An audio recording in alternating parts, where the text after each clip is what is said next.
SMS Koh Poh Koon.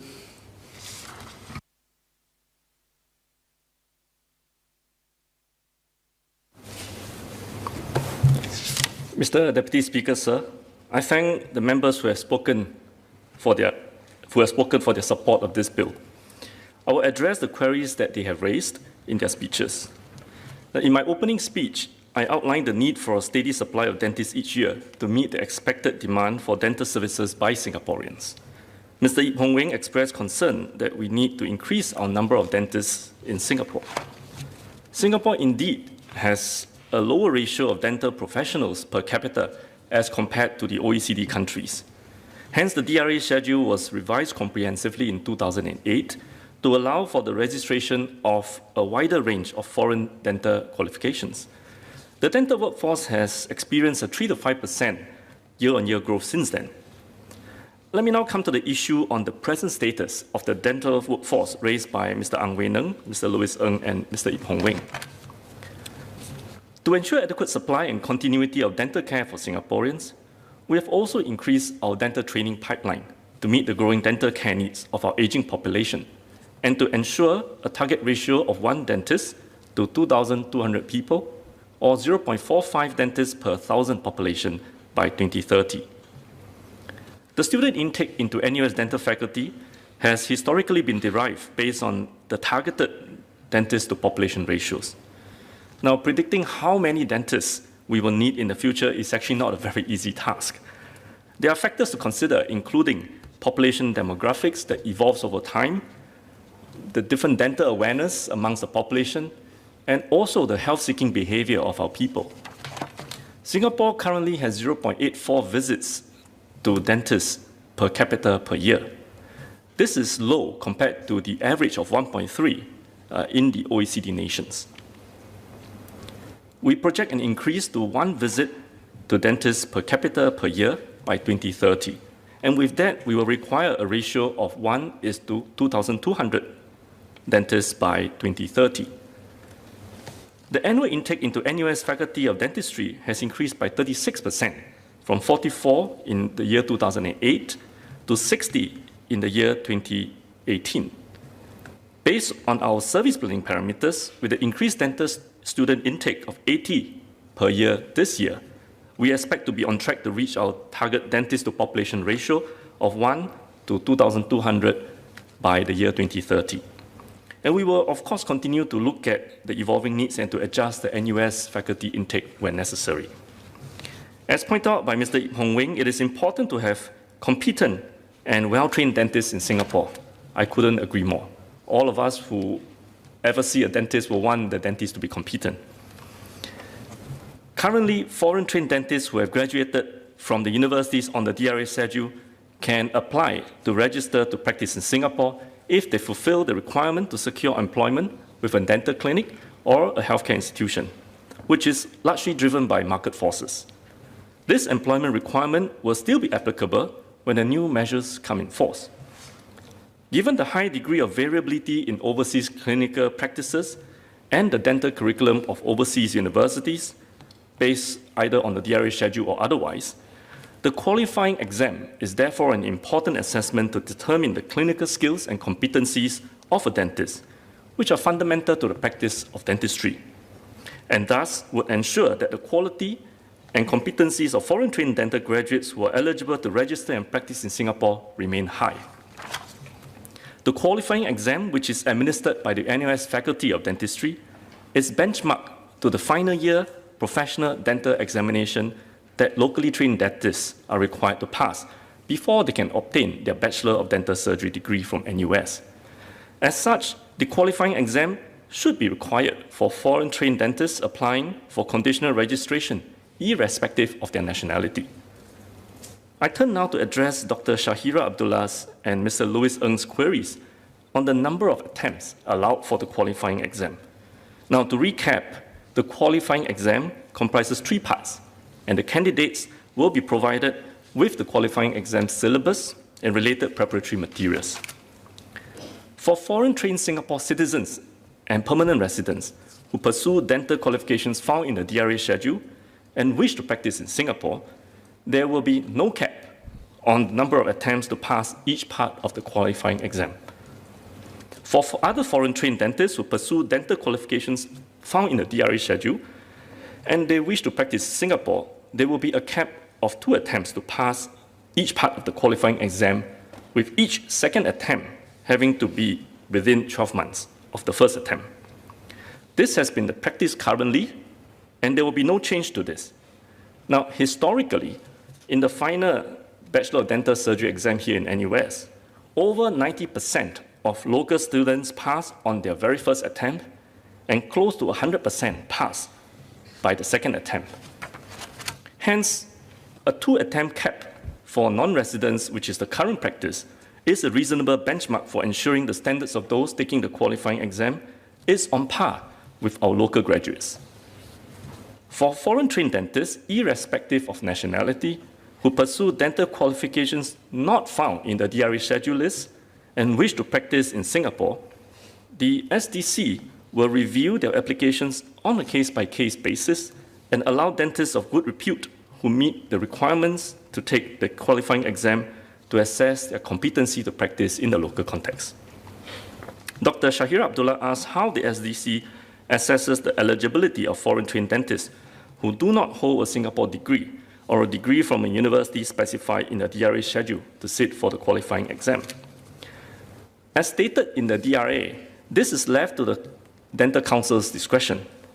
The Dental Council has generally allowed foreign-trained dentists to take the qualifying exam, so long as the university from which they obtain their basic dental degree is recognized by the respective dental regulatory body of the country. The teaching curriculum must be in English, failing which the dentist must take and pass an English language proficiency test.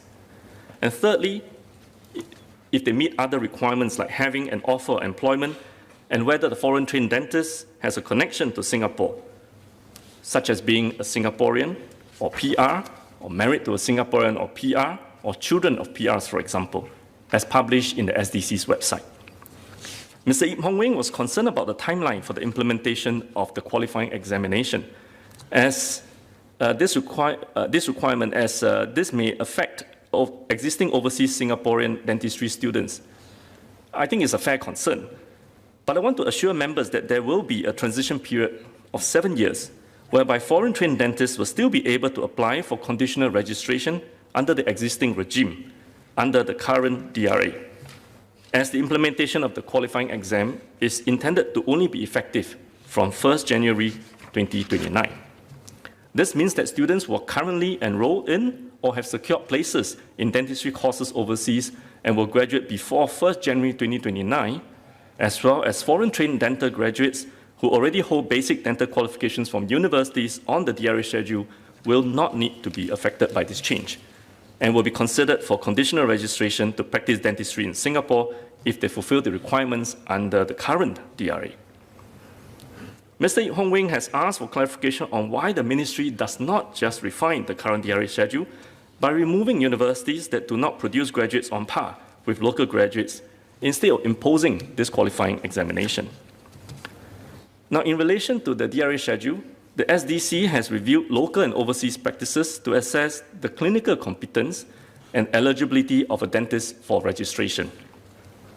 Jurisdictions such as Canada, Hong Kong, SAR, and Thailand have adopted a national examination regime for foreign-trained dentists.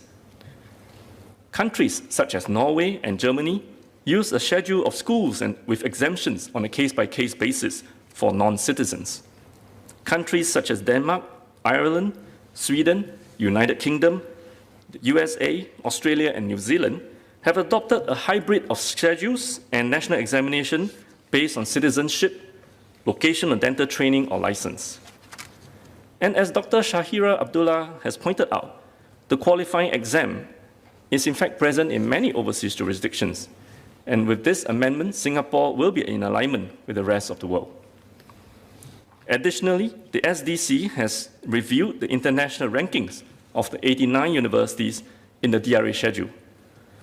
Most of the top-ranked schools in the latest international rankings, which are primarily based on academic or employer reputation and research citations, are not in the DRA schedule. Together with the variation in dental practices and training across overseas universities, international rankings would therefore be less relevant for the purpose of removing universities that may not produce foreign dental graduates on par with local graduates. Given that the majority of our foreign-trained dentists have graduated from a selected number of foreign dental schools, the SDC will curate a more concise list of recognized basic dental qualifications to ensure the relevance of the schedule. We will remove 27 schools that SDC has not received any registration over the past 12 years. The list of overseas dental schools and universities in the schedule will be reduced from the current 89 to 62. The SDC will make available the revised schedule by end 2021. So I would like to conclude by addressing Mr. Ang Wei Neng's query on making dental services affordable, especially for our aging population. Now, I must clarify that in contrast to what Mr. Ang Wei Neng has said earlier, MOH actually has no guidance for a twice-a-year visit to a dentist. In fact, we are already moving to a risk-based approach.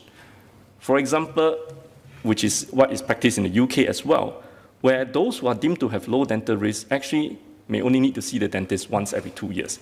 So this is more of a risk-based approach. And in the context of a local practice, we also have upstream basic care given to students in the schools. So it is to be seen in the context of holistic dental care ecosystem and not just at the primary care level when the person has become an adult. MOH monitors and reviews primary care dental capacity provided by private charged dental clinics and public polyclinics, both of which provide subsidized dental services. There are currently over 800 charged dental clinics island-wide.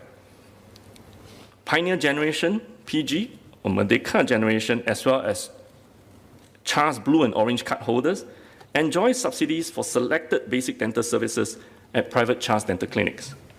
Singaporeans can also look forward to dental services in the upcoming polyclinics such as Bukit Panjang and Eunos Polyclinic, which are scheduled to open this year. So I would like to assure Singaporeans that MOH will ensure that dental care will remain accessible, affordable, and of good quality by competent dentists. Mr. Deputy Speaker, I would like to express my gratitude to the members who have spoken up on this bill. Their questions and comments have provided valuable insight on the areas that we should focus on when implementing these measures. I'm heartened at their support. I should reiterate that, as I mentioned in my speech earlier, for these proposed measures to ensure the continued quality of foreign-trained dentists seeking to practice in Singapore, we will need the support of the dental community to help implement and operationalize these amendments. I'm confident that these amendments will go a long way to ensure the continued high quality of foreign-trained dentists to complement our dental workforce in Singapore. Thank you.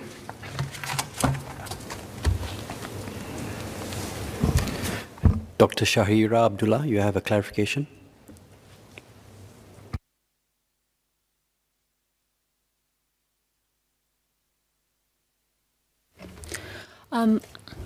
I thank SMS for his comprehensive reply. I just have 2 points of clarification. Moving forward, may I ask if the ministry will consider reviewing the DRA schedule more regularly, because the last one was actually quite a while back and a lot of things have changed since then.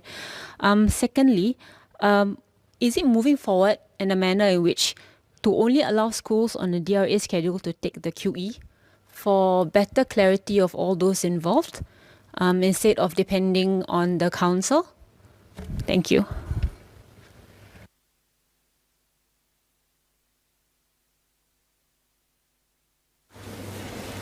So I thank the member for her questions. On the review for DRA schedule, yes, I think we can review it periodically, but I think that the key is in the fact that dentistry is more of a practice where you actually do things with your hands, whereas the ranking of dental schools is not necessarily in conjunction with the quality of the practice of the person, but more so depending on citations, research outputs, which does not necessarily translate into actual dental practice. So the reputation of the school itself could well be more biased towards academia and research. What we want to do then is to put in place a qualifying examination where we can ascertain the actual quality in terms of competency, skills, and ability to perform a procedure, for example, of a foreign trained graduate. So that leads me to your second question, which is when would SDC be the one that takes a case-by-case approach? In fact, actually, if the graduate is from the scheduled list after this amendment and they can secure employment, they will all automatically be eligible for the qualifying examination. The difference being, if you're Singaporean and PR, you can take it many times, but if you are a non-Singaporean or PR, you may only take it with a cap of 2 times within a 12-month period. For those that the SDC needs to actually make a decision, those are graduates who are from a list that are not within the list itself. That means if you take a degree that is outside the scheduled list, then you will need to have the SDC look upon your application on a case-by-case basis before the person can be allowed to take the qualifying examination. I hope that clarifies the member's question.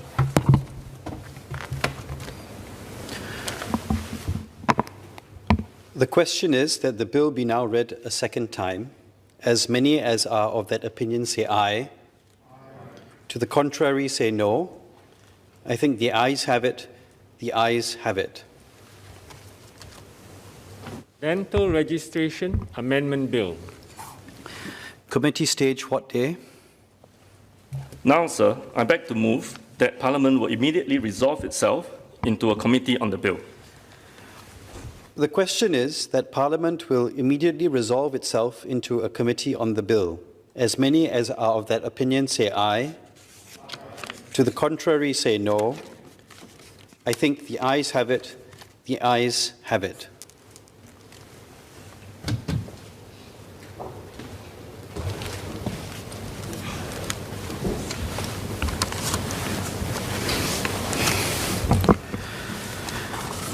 The question is that clauses 1 to 12 stand part of the bill. As many as are of the opinion say aye. To the contrary say no. I think the ayes have it. The ayes have it. Bill to be reported.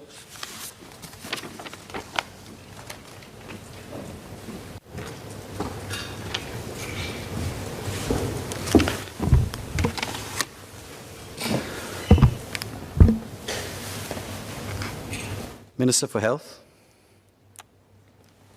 Mr. Deputy Speaker, I beg to report that the bill has been considered in committee and agreed to without amendment. Third reading what day? Now, sir, I beg to move that the bill be now read a third time. The question is that the bill be now read a third time. As many as are of that opinion say aye. To the contrary say no. I think the ayes have it. The ayes have it. Dental Registration Amendment Bill.